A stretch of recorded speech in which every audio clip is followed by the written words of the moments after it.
What is it like performing in a pool versus a stage?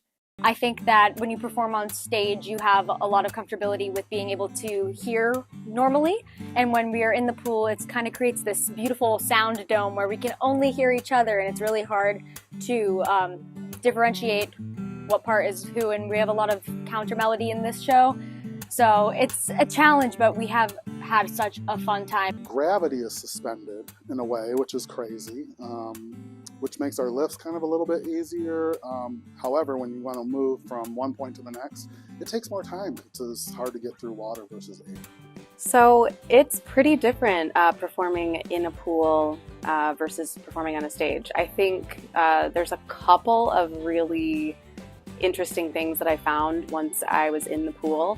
The first is that the sound basically bounces back to you, and so you think that you're singing really loudly, but you're not. And then also the pressure of the water, it's really hard to sing quietly because it's kind of like pressing on your diaphragm muscles. So you've got to kind of work a little bit extra to kind of have that sound come out in those pianissimo moments.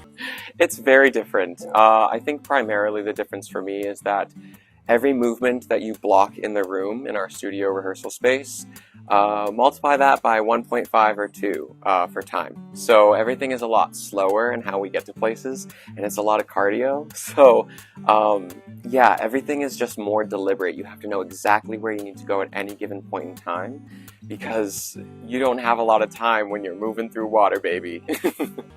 It's like walking in space and singing. So yeah, musical in space here at Flint Rep.